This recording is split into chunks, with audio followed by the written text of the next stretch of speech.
Soy Nerea Tello, trabajamos este tema en la escuela, y no solo en la escuela, sino en todas las dependencias universitarias que, sumadas en el seminario, estamos haciendo un esfuerzo por analizar, reflexionar y trabajar el tema, no solo desde el punto de vista académico, sino también en el campo. En concreto, yo ahorita voy a compartir con ustedes los datos de una investigación realizada con estudiantes de secundaria de Iztapalapa, 1600, en donde después de trabajar este tema durante más de 15 años, hemos llegado a la conclusión que el hecho de seguir recolectando números de burlas, de golpes, de pleitos, inclusive desgraciadamente muchas veces de muertos o de heridos, no nos va a llevar a nada. Entonces, las investigaciones que estamos haciendo, ya estamos buscando ir más a fondo y tratar de encontrar qué es lo que está generando que las escuelas aparentemente se conviertan en un espacio que crea condiciones para la violencia. ¿A qué me refiero con esto? La violencia no se da de manera casual y de pronto sin alguna razón. La violencia se da porque se generan condiciones, se genera cierta situación propicia. Por ejemplo, los pequeños grupos de alumnos, de estudiantes, de jóvenes, en donde hay competencia y en donde hay que participar e intentar ser aceptados por los demás. Los grupos en donde los alumnos intentan ser aceptados por otros son grupos que, si no hay una autoridad que lo esté conduciendo, se pueden volver fácilmente en situaciones que conduzcan a la violencia. ¿Por qué? Por la competencia, por la individualidad, por el reto que hay sobre todo a esta edad y la necesidad de estar creando identidad. Entonces, de ahí tenemos que un montón de chavos, esos datos sí se los voy a dar precisos a ustedes, dicen que con frecuencia, más o menos un tercio, el 35% dicen que con frecuencia se sienten presionados por sus amigos para hacer algo que no quieren. Otro grupo más o menos similar, si puedes buscar los datos, pero más que nada ahorita se los damos. Dice que no puede decir lo que quiere cuando está con sus amigos. Hay otro porcentaje de estudiantes que después de avisar cuando les preguntamos si tienen confianza, ¿en quién tienen confianza? Y ellos dicen, en mi mamá. Claro, su mamá no sabe que fuma, que tiene piercing, que se alcoholiza, que tiene novia, ni siquiera que tiene novia, ¿no? O novio. Estoy hablando del universo de secundaria, son chavos entre 11 y 17 años, son un universo en donde un 53% son mujeres y el 49% son hombres, un universo en donde estamos en Iztapalapa, y un porcentaje del 20 y tantos % nos dice que tienen todas sus expectativas económicas cubiertas, lo cual nos lleva a pensar que no tienen tantas expectativas, y los que viven, más del 50% viven con sus padres, con papá y mamá, y otro porcentaje vive con familias extensas. Y hemos tratado de establecer una conexión entre estos perfiles de sus familias y lo que pasa y sus actitudes en la escuela. Entonces, si me regreso a lo de la confianza, ellos primeros dicen de manera natural que a quien le tienen más confianza es a su mamá. Evidentemente, la familia es un símbolo en este momento de arraigo, una brújula a donde puedo voltear a ver en cualquier momento. Sin embargo, le tengo mucha confianza, pero no le digo nada de aquellas cosas que me afectan brutalmente. A los maestros les tengo muy poca confianza, menos a los orientadores y a todo el personal de apoyo de las escuelas, pero lo más grave de este dato que les estoy diciendo es que no le tienen confianza a sus amigos. Entonces, ustedes imagínense vivir en una circunstancia, en un ambiente en donde uno tiene que estar compitiendo, pero no le tengo confianza al de junto que denomino mi amigo. Y en donde no puedo expresarme y lo reconozco. Entonces, pues cómo no vamos a tener violencia en las escuelas, que también este es un tema que yo tengo que cuestionar. Tenemos violencia en las escuelas, efectivamente, pero las tenemos como reflejo de lo que pasa en la sociedad. No podemos decir que en las escuelas se genera una violencia diferente. Cuando en los medios se encuentran actos de violencia, muertes, cuchilladas, afuera de la violencia, ustedes, digo, de las escuelas, ustedes saben, se pelean, hay lugares explícitos en donde se pelean, en donde no llegan las autoridades, porque las autoridades solo llegan a 100 metros de donde cierran la puerta, a donde no llega la policía, porque la policía está viendo, efectivamente hay un carro, pero está viendo del otro lado, aunque todos sepamos en dónde se van a pelear. Solo hay un actor social que interviene, los comerciantes, porque ellos son a los que se les cae la venta del día. Eso a mí me parece impresionante, porque quedan fuera las autoridades, las mamás cogen a sus niños y dicen vámonos rápido y se van para el otro lado. Y se quedan los que están asusando a los que se están peleando, muchas veces se llevan navajas, de eso no tenemos una estadística, solamente tenemos presencia y algún otro tipo de armas, pero sucede y sucede frecuentemente. Bueno, en ese ambiente en donde se interrelaciona lo que sucede en el entorno, lo que sucede en la familia y lo que sucede en la escuela, se va creando un ambiente en donde se confunde la violencia y la indisciplina. Nosotros tenemos equipos de trabajo en las escuelas y frecuentemente cuando pedimos casos de violencia, nos mandan a niños indisciplinados, a niños que se paran todo el día arriba del escritorio de la maestra y que no permiten dar la clase, y esos son a los niños que mandan como un problema, y sin embargo no nos mandan a la niña que no ha emitido un sonido en todo el año escolar y que cuando nosotros empezamos a trabajar con ella resulta que la violaron y que por eso no está hablando, porque eso no es un problema. Entonces, nosotros como sociedad estamos enfrentando el hecho de que la violencia en las escuelas, en concreto el bullying, se haya convertido como un escándalo, como una etiqueta de escándalo que nos gusta.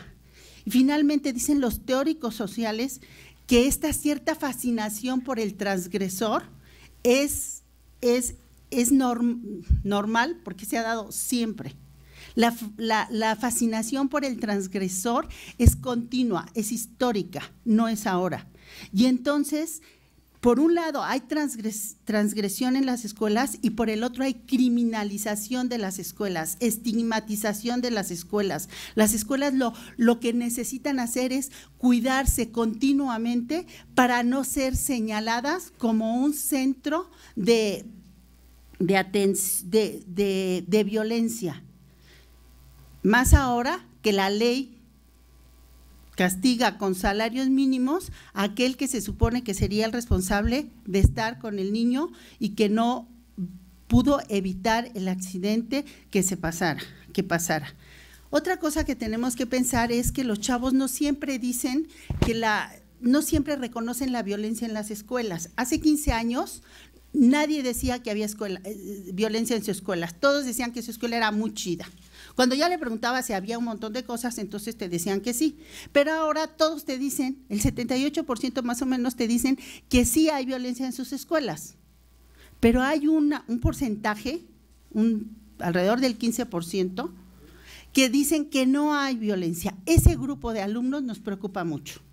La violencia en las escuelas no nada más se ve como el bullying. El bullying, que ustedes ya bien conocen, es muy importante porque es una relación psicosocial, individual, en que hay que atender porque puede tener condiciones muy graves. Pero eso no es la violencia en la escuela. Y tampoco podemos señalar a 2 niños que están involucrados en el bullying como los responsables de la violencia escolar. La violencia escolar es un reflejo de lo que está sucediendo en la sociedad, la desigualdad, la impunidad y una pretendida, un pretendido control inconsistente. Bueno, en estas condiciones lo que pasa es que hay bullying, hay violencia reconocida, los gritos, los pleitos, y violencia no reconocida. La violencia no reconocida es una violencia que vivimos todos. Es la violencia de las relaciones de dominio y sumisión. Todos fuimos educados en relaciones de dominio y sumisión. Y en la escuela el dominio y sumisión se da de manera natural, diríamos que se da del maestro hacia el grupo de alumnos, pero no es cierto. Hay muchos grupos que pueden controlar a los maestros y que de hecho controlan a los maestros y que si tienen relación con las bandas externas de las escuelas, entonces controlan a los maestros y mucho más a un maestro que viva por la zona.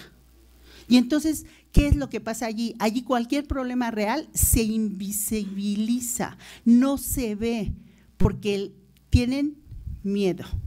Entonces, no nada más podemos hablar de violencia, tenemos que hablar de miedo cuando estamos en una institución en donde no hay una autoridad bien definida y en donde la autoridad tiene miedo de estar siendo juzgada por la sociedad, porque en realidad lo que estamos exigiendo, no estamos parados en el punto en donde las escuelas tienen que formar a los niños, sino estamos parados en el punto en donde en la escuela no debe de haber ningún problema, porque cualquier problema que haya se denuncia.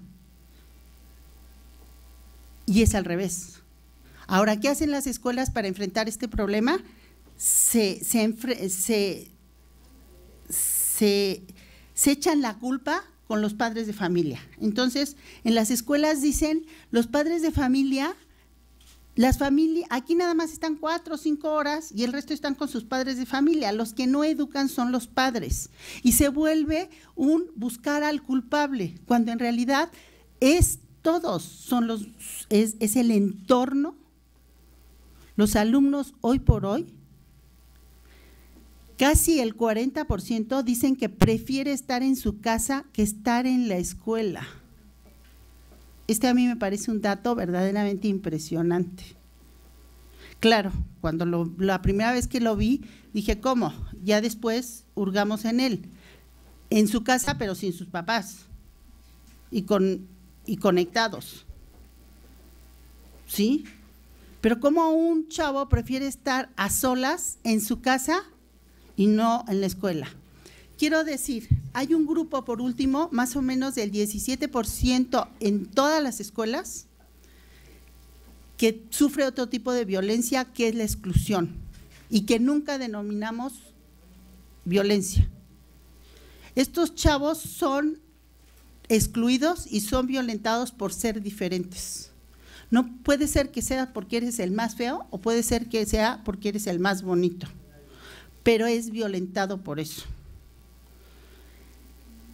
Por no tener dinero, ni siquiera para las condiciones más mínimas, son los que se acostumbran a robar la torta y todos saben que es porque no tiene comida y sin embargo lo rechazan.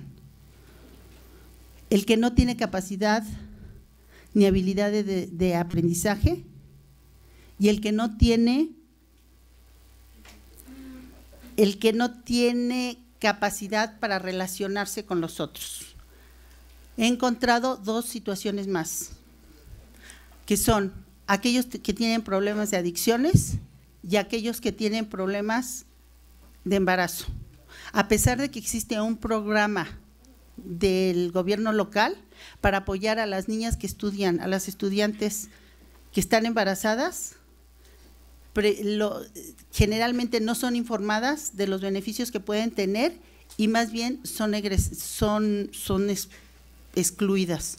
Tengo unos 12 años de estar trabajando en secundarias y nunca he visto una niña embarazada. Sin embargo, el porcentaje de las niñas que dejan la escuela por embarazo y de los chavos que la dejan por adicciones está subiendo.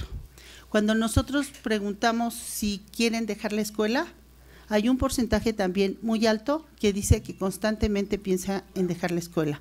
Para mí esa es la violencia más grave que hay, porque una vez que los chavos dejan de estar institucionalizados, no tienen otra oportunidad, porque lo que dicen es que se van a dedicar a nada Un año. Yo quiero saber cuánto tiempo les va a durar ese año. Por el otro lado, no hemos desarrollado habilidades de convivencia. No sabemos cómo hablar de igual a igual con el otro. No sabemos cómo confiar cuando en un ambiente en donde todo nos dice que desconfiemos. No sabemos cómo aceptar y por lo tanto es muy difícil, estoy hablando del Día de la No Violencia y la Paz, y por lo tanto es muy difícil que generemos ambientes al menos de convivencia solidaria. Yo no hablo de paz, yo hablo de convivencia solidaria, pensando que la convivencia no es estar con un montón de gente, sino es ligarme con el otro para poder juntos crear una comunidad que tenga diferentes características. Estoy a sus órdenes, muchas gracias. A ver, vamos a darle la palabra a Lilian Hernández de Excelsior. Sí, doctora, buenos días. Con toda la investigación que usted lleva a cabo, hace como 2 años la SEP incluso hizo toda ahí una campaña mediática de que iban a mejorar el asunto para atender el bullying y se citó a los secretarios de los estados para firmar un acuerdo para atender este problema y llevar a cabo diferentes acciones. Incluso se implementó un programa que se llama de convivencia social dentro de la escuela y hay hasta recursos para ese programa.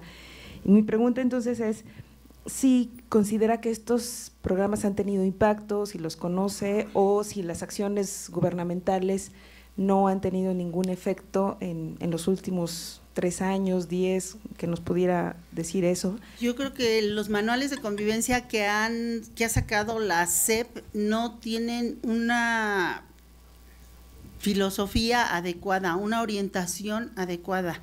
Lo que llaman manual de convivencia para mí es un antimanual de convivencia. Por ejemplo, cuando un niño llega tarde, tiene que ir a arreglar las jardineras o estar 1 hora sentado afuera de donde está la directora. No puede entrar a clase. Si un niño se porta mal en clase, entonces ahora ya no hay que darle reporte, ahora hay que mandarlo 3 horas a la biblioteca. Es decir, se excluye. ¿Cuál convivencia? Un manual de convivencia estaría centrado en el desarrollo de habilidades de convivencia, que es poder ver al otro y aceptar al otro. Y lo que hace este manual de convivencia es precisamente lo contrario, pero además lo utilizan mucho como marco todos los profesores para escudarse, porque además es que tenemos que entender, yo hablo mucho y nuestras estadísticas son en función de los niños y su percepción. ¿Por qué? Porque si yo llego y les pregunto a los niños su percepción sobre las maestras, pues no me van a volver a dejar entrar a trabajar a ninguna escuela. Entonces, lo que yo sé de los maestros lo sé por investigación vivencial, pero no tengo investigación estadística acerca de eso. Lo que sí tengo, por ejemplo, tengo una pregunta que sí me han dejado hacer siempre, que es, ¿qué pasa cuando tú reportas algún problema de bullying o de cualquier otra cosa? Y el alto porcentaje de las respuestas es, pues no pasa nada, ¿sí? Y acusa, sí acuso.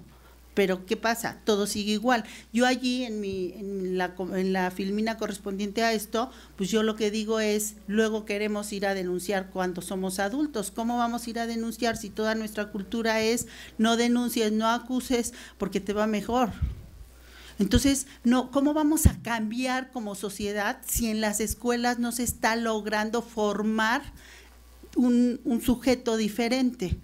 Y este marco de convivencia, yo estoy segura que ha actuado en forma contraria a la que se supone que es su objetivo.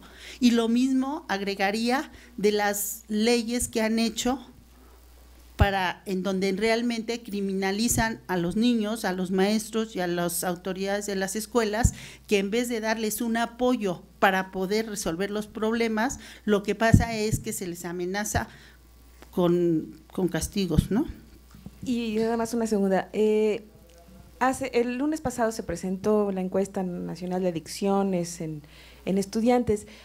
¿Hay alguna relación esto de que aumente la violencia, el consumo también, el aumento en el consumo de drogas? Pues seguramente sí, no lo tengo documentado. Lo que sí sé es que aumenta el problema de relacional con los niños que consumen drogas, pero muchas veces no solo los que las consumen, los que las venden se vuelven los transgresores líderes en las escuelas. O sea, ignorar el problema es tapar, o sea, podemos sacar cada año una nueva encuesta, pero ¿qué es lo que se hace? Los puntos de venta están en el entorno de las escuelas. Cualquiera que se pare en el entorno de una secundaria sabe, menos las autoridades, ellos no las han visto.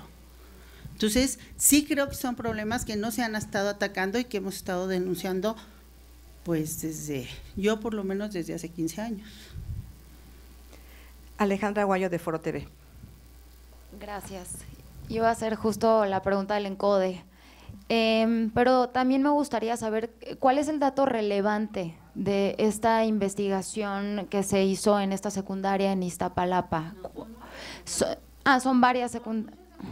Son varias, 5 o 6, son de segundo, son estudiantes de segundo y de tercero de secundaria, son en su mayoría son del turno matutino.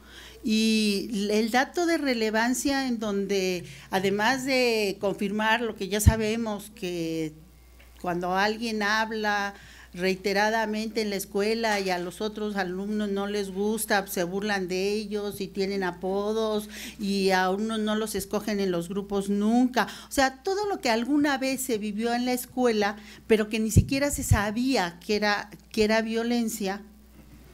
Todo eso se comprueba que sigue sucediendo.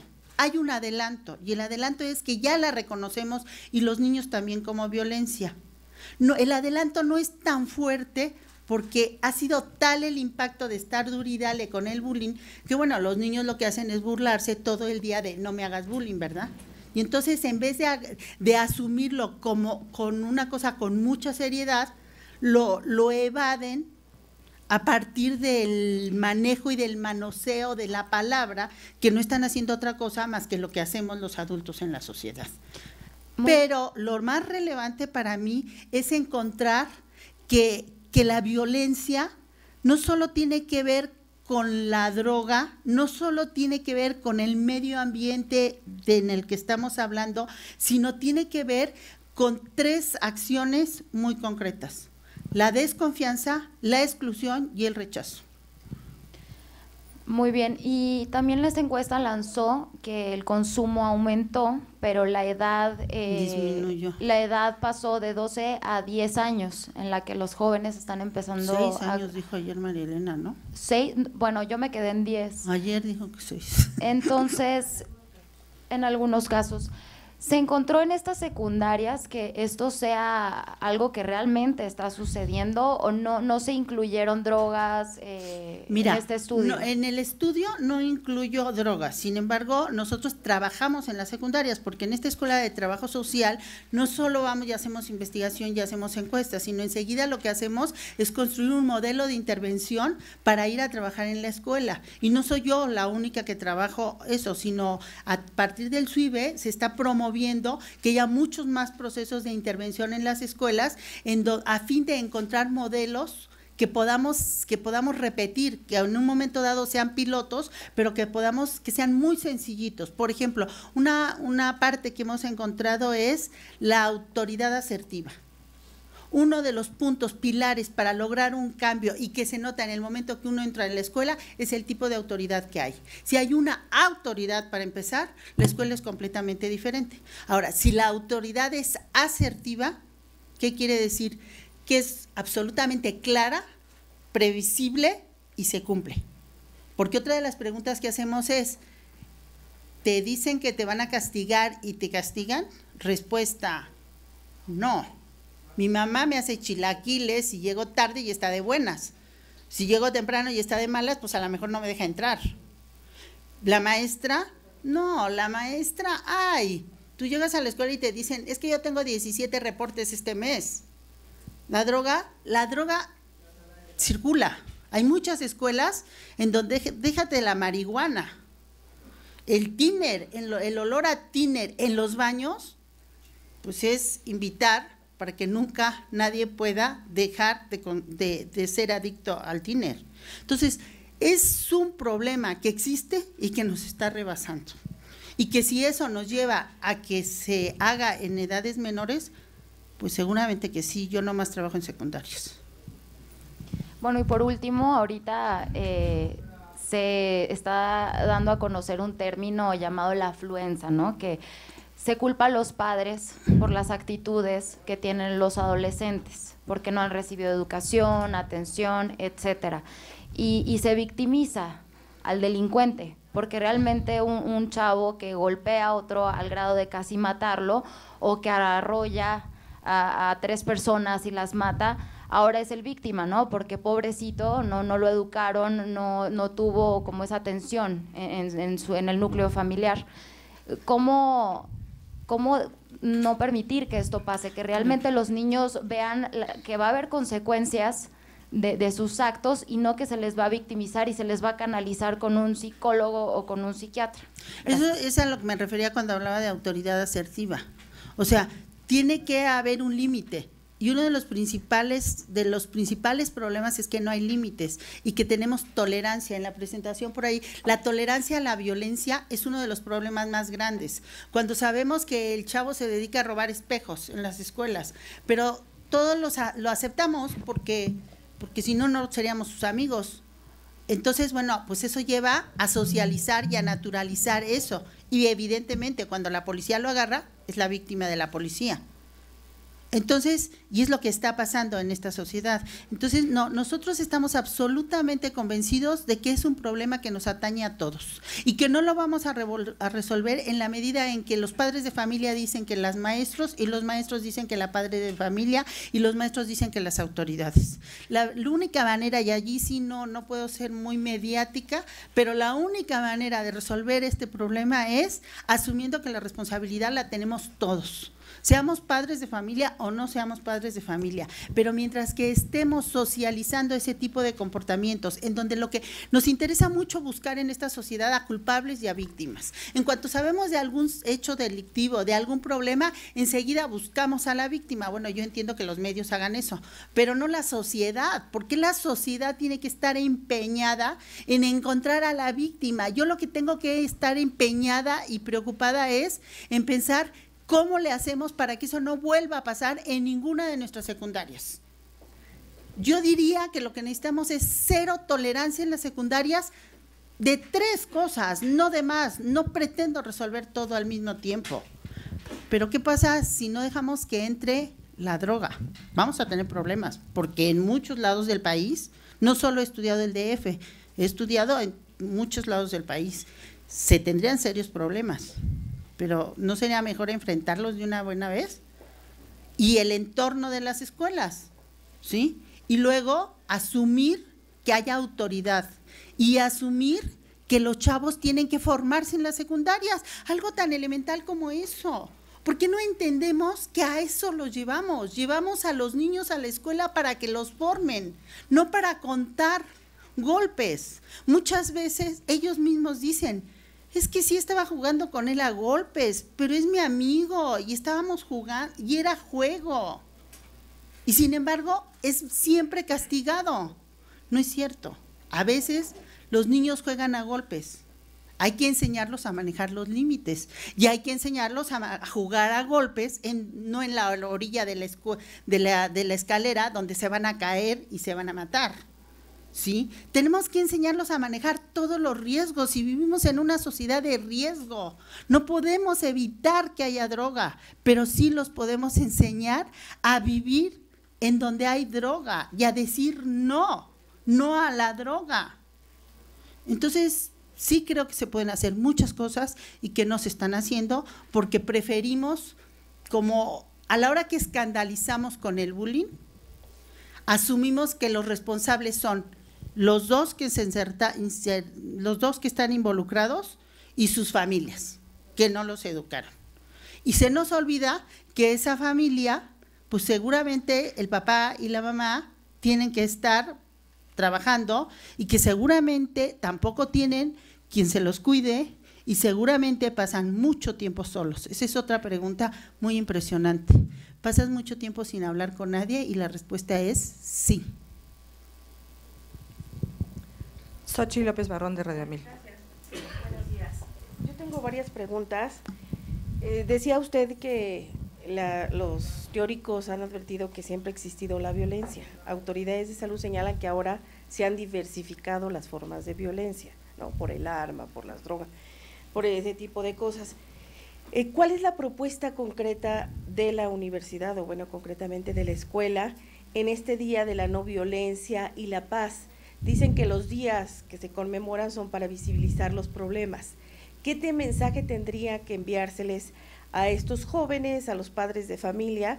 Porque no solamente es una cuestión de política pública, sino una cuestión de política social, ¿no? De como política diaria, ¿no? sí, De cultura. de Es una cuestión de cultura cotidiana, ¿no? En la que estamos inmersos todos. Y bueno, y la otra es, ahora con la reforma educativa se ha hablado mucho del modelo de autogestión de las escuelas. Señalaba usted que muchas escuelas ocultan esta violencia para no perder el prestigio, para que no sean vistas como punto rojo, ¿no? Para que no se conviertan, pues digamos, en una escuela señalada. ¿Usted ve ese riesgo o qué tendría que hacerse? Porque lo que ha hecho o la SEB hasta ahora, pues no ha servido, ¿no? Dice que es un antimanual. Gracias. Es que, pues sí, yo estoy convencida, lo siento, pero estoy convencida que es un antimanual. No, yo creo que lo que tenemos que hacer es dejar de negar los problemas, aceptarlos, aceptar que en las escuelas tiene que haber problemas. 300 adolescentes en una secundaria y no hay problemas. Dejar que las autoridades, en vez de preocuparse porque su escuela no se vea, sea una escuela en donde se acepta que hay el problema y se atiende. Yo me acuerdo cuando mi hijo tenía que ir a la secundaria, yo iba y preguntaba, ¿y qué hacen cuando encuentran un niño que se droga? Lo expulsamos. Y fui de una en otra, hasta que encontré una que me dijo, lo tratamos. Si los problemas los expulsamos, pues los niños expulsados van de una escuela a otra escuela. Y cuando los expulsamos a estos que según la SEP no hay expulsión, pero que los orillan a que ellos solitos digan que se van, se convierten en un problema social porque son niños que probablemente van a tener problemas para poder tener relación institucional productiva nuevamente en su vida. Y la deserción más grande entre escolar es entre la secundaria y la preparatoria. Y allí es en donde todos estos chavos quedan en las esquinas y les buscaremos todos los nombres floridos que querramos, pero la verdad es que no les estamos dando posibilidades de satisfacer y de crecer en sociedad dignamente. Entonces, la escuela no se da cuenta que se deshace de un problema, pero crea un problema para la sociedad. Lo que tenemos que hacer es estar convencidos de que los tenemos que formar. Cuando hablamos de valores, siempre hablamos de valores así como que la familia es la que tiene que infundir los valores, ¿no? Yo creo que no, que en la escuela se le ha olvidado que el conocimiento es un valor, el que el conocimiento nos da muchas más oportunidades en esta vida, el esfuerzo y el trabajo, y no se trabaja no se habla jamás de conocimiento, ni de esfuerzo, ni de trabajo, ni de solidaridad, jamás se habla de eso en las escuelas. Sí, yo eso es lo que creo que en las escuelas se tienen que centrar. Los pobres directores actualmente, y de veras lo digo en serio, no saben a qué dedicarse, si a enflacar a sus niños, a poner el agua, a evitar la comida chatarra. ¿A qué horas oímos que la responsabilidad del señor es, bueno, sí, que pasen los exámenes, pero el problema no es hacer que algo pase en un momento, sino es crear estos ambientes de convivencia y convertir las escuelas en comunidades de convivencia solidaria. Y sí se puede. Pero en este día ustedes promoverían, eso más allá de la fecha, o ¿qué mensaje dirían? Es decir, empezar con el mensaje hoy en el Día de la No Violencia y la Paz, ¿no? Tú que eres joven o que eres niño, recuerda luchar, ser solidario, recuerda esto, no, o qué tendría yo no que le ser? echaría la bolita a los chavos, nunca, se la echaría a los adultos, que eso es otra cosa que hacemos, vamos y investigamos a los niños como si los niños fueran los responsables de la violencia, ojo, Entonces, no, yo diría, tenemos que abrir horizontes de vida para los jóvenes esperanzadores, porque ahora lo que hemos transmitido es desesperanza. Tú ya no vas a encontrar trabajo, tú ya no vas a poder, aquí ya no se puede. Y lo que tenemos que hacer es precisamente lo contrario, darles horizontes de vida esperanzadores. Sacudírnoslas. Se lo pregunto logísticamente, pues, en la Logísticamente, práctica. yo creo que, ¿Cómo y voy a aprovechar aquí que estamos en la Escuela de Trabajo Social, no es posible que hablemos no solo ustedes y yo, sino continuamente de los problemas sociales que hay en las escuelas y nunca a nadie se nos ocurra pensar qué profesionista atiende en las escuelas los problemas sociales. Debería de ser el trabajador social, pero el trabajador social lo tienen llenando papelitos, no le permiten hacer trabajo social. Yo sí entiendo lo que dice mi compañera, ¿no? O sea, ¿qué es lo que se va a hacer en conmemoración de este 30 de enero, que es el día, tratar de sumar conciencia para darle una solución diferente a este problema que enfrentamos. ¿Con qué? Con primero ver el problema de manera diferente. El problema no son los niños, el problema somos todos, y la respuesta es darles la oportunidad de estar en un mundo en donde crean que pueden tener opciones. Hay muchas secundarias técnicas, sobre todo en el DF, en donde los niños, ningún niño de la secundaria va y presenta un examen a enseñanza media superior.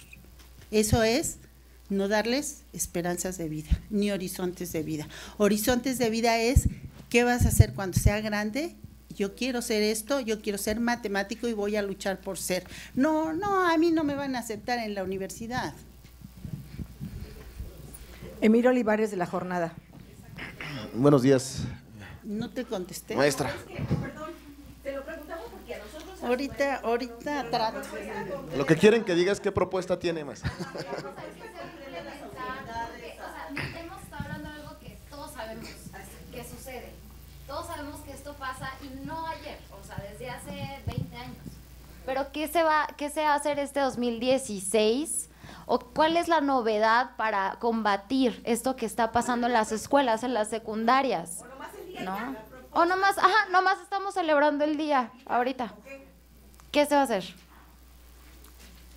Que él diga la pregunta y a ver si me inspiro. Maestra, buenos días. Bueno, mis preguntas van muy relacionadas en este asunto. Me llamaron la atención cuando hablaba en su exposición de que muy bajo porcentaje o un alto porcentaje tiene pocas expectativas, ¿no? Y ya me la responde con esta cuestión de que no hay hay una desesperanza, ¿no? Pero también este asunto en el que muchas veces nos englobamos los medios y se está dando, ¿no? En que tiene que haber una propuesta o tiene que haber ciertos números, ¿no? Lo que yo entendí en su mensaje al principio es que hay que ir más allá de esos números o esas propuestas, hay que ir a la acción, ¿no? ¿Cuál sería esa acción? O ¿qué propondría usted? Yo sé que a usted no le toca hacer la acción, porque le tocaría a las autoridades educativas, pero ¿qué le propondría a las autoridades educativas hacer en este caso, más allá de los números, que como bien lo dice, no resuelve nada, ¿no? Y sí me gustaría que andara un poquito más en el tema de la criminalización, porque muchas veces la misma ley ya criminaliza a las escuelas, ¿no? O se criminaliza a los chavos agresores, cuando en realidad, bueno, habría que atender, también ellos son víctimas de esta violencia, ¿no? Entonces, ¿cómo hay que ir atendiendo ese tema? Gracias. Híjole, a mí siempre me acusan de concreta, ahora sí que es un reto porque nunca en la vida nadie me había dicho que yo no propongo acciones. Este día de la violencia sí me sentí violentada. No, sí. ¿Cómo mira, va a impactar de manera positiva esta investigación? Desde el punto de vista de la SEP, yo creo que el modelo educativo de la SEP tiene que incluir la atención de lo social, de los problemas sociales. Es un hecho que los niños tienen muchos problemas sociales y viven muchos riesgos. Yo les puedo dar los números, de hecho por ahí doy algunos, y ustedes lo saben mejor que yo, en eso no hay problema. Pero yo pregunto, ¿y quién es el profesional que atiende en las escuelas los problemas sociales de los niños? Y contesto, El trabajador social que se forma en esta universidad, que hay en todas las secundarias, es el profesionista encargado de resolver los problemas, formado para resolver problemas, para atender problemas. Y la SEP lo pone a llenar cositas administrativas.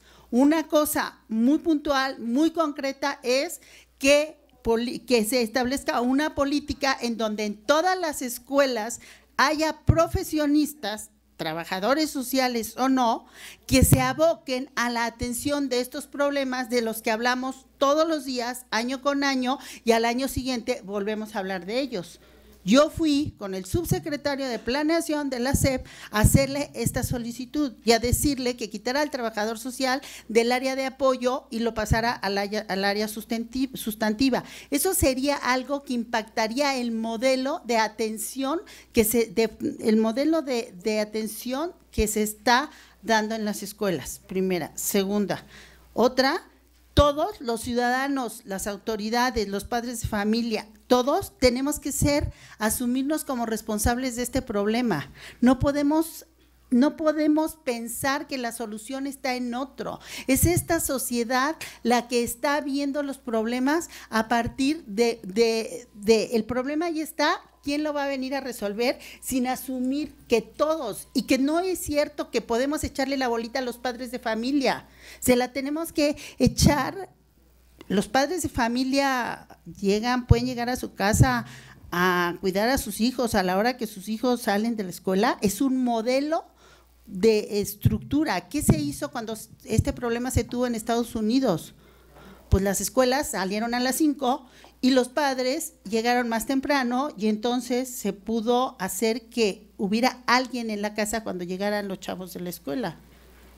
Aquí tenemos unas escuelas piloto que ya probaron que sí sirven. ¿Por qué no se amplían? Pues porque tenemos muchos problemas con el sindicato, ¿sí? Bueno, pero entonces, aparte de esos problemas estructurales que tenemos que ir resolviendo, podemos resolver problemas prácticos concretos cotidianos. La autoridad en las escuelas, si las escuelas, las autoridades estuvieran más preocupadas por la formación y no por el programa que se le ocurre a cada dependencia, pues entonces el problema de la chatarra y los niños obesos no puede ser nada más responsabilidad de una directora de escuela. Ese es uno de los problemas que tiene que enfrentar. Sin embargo, hoy por hoy, yo les puedo citar 10 de esos programas que consumen su energía todo el día. Entonces, sí hay una manera de resolverlo administrativamente. En manual de convivencia, pues yo sugiero a la SEP que lo vuelva a revisar y que lo haga de convivencia en vez de anticonvivencia. Entonces, creo que medidas concretas sí he dado. Soluciones mágicas no, porque no las tengo. Doctora, ¿la reforma o la llamada? Perdón, ya se me olvidó tu pregunta. No se preocupe. Me inspiré en la respuesta de la… El asunto de la criminalización, y ahorita me surge otra pregunta. ¿La llamada reforma educativa realmente es asertiva o incluye la resolución de este tema? No, contundentemente no. La reforma educativa va en otro sentido. Y es el problema, también lo marco en algún momento. ¿Qué queremos? ¿Una cultura del control o de veras una cultura que esté cambiando y que nos dé la posibilidad de ser en sociedad? Entonces, la criminalización, pues sí, eso es lo que se hace. Cuando yo me dedico a darle a los niños reportes, en vez de entender qué es lo que está pasando, pues es una cultura que estigmatiza, ¿sí? Porque además los maestros saben qué pasa, no lo pueden abordar, porque si lo abordan se van a meter en problemas, ¿sí? Entonces parece ser que nos estamos metiendo como en una camisa de fuerza, en donde todos lo que hacemos es poner límites al poder actuar, ¿dijiste asertivamente? Asertiva, productiva, creativamente. Y entonces nos conformamos, vuelvo con lo mismo, con la criminalización, con señalar al culpable, a la víctima y al culpable. Enaltecemos a la víctima cuando el culpable, si estoy hablando de un niño, seguramente es tan víctima como su víctima. Dalila Escobar, de Efecto TV. Gracias. Sí. Nada más para concretar, Aurelio Nuño anunció que para los supervisores de educación básica en el país, bueno, se va a incluir a un asesor pedagógico y a un administrativo para quitarle la carga administrativa, según dice, a las escuelas primarias y secundarias del país. Entiendo la propuesta, entonces sería tal vez al supervisor, un asesor administrativo, uno pedagógico y tal vez un trabajador social que se concentre precisamente en este tema de las cuestiones emocionales y afectivas de los niños y bueno, también quitarle la carga burocrática y administrativa, porque entonces sería un doble discurso. Ese es el problema, o sea, los tienen, nada más que los dejen hacer lo que hacen, porque también tienen psicólogos y tampoco atienden a los psicólogos, también tienen a los niños en ese aspecto, también tienen orientadores, pero tiene la figura, pero no hace la función, no desempeña la función que está exigiendo la realidad. O sea, fíjense cómo empezamos hablando de estadísticas en relación a los problemas relacionales de los chavos y cómo afortunadamente hemos ido transitando y ahora estamos hablando de problemas estructurales, institucionales, que más bien tienen que ver con esta reforma política. Y yo allí es en donde ubicaría la solución de estos problemas. La violencia no podemos responsabilizar a los chavos de las secundarias por la violencia. ¿Son violentos? Sí. ¿Se presentan casos de violencia? Sí. No todo es violencia, por supuesto que no. La única que nos preocupa es la extrema. Yo propondría que nos preocupara también la cotidiana, que es la que nos lleva a los hechos extremos. Porque cuando alguien empieza a vivir violencia cotidiana sutil, que no nos ocupa porque estamos acostumbrados, llega un momento en que explota literalmente, se convierte en violencia extrema y esa es la que nos importa. Yo creo que lo que tenemos que atender es la violencia cotidiana en la que estamos inmersos como sociedad, esa sutil que no vemos, que no nombramos, que no nos interesa. Y que si lo volteamos a ver, ustedes perdonen, pero soy trabajadora social, voltémoslo a ver en nosotros mismos. Todos los días eso nos pasa y generalmente estamos esperando el momento de la explosión. ¿Eso es lo que queremos para los chavos?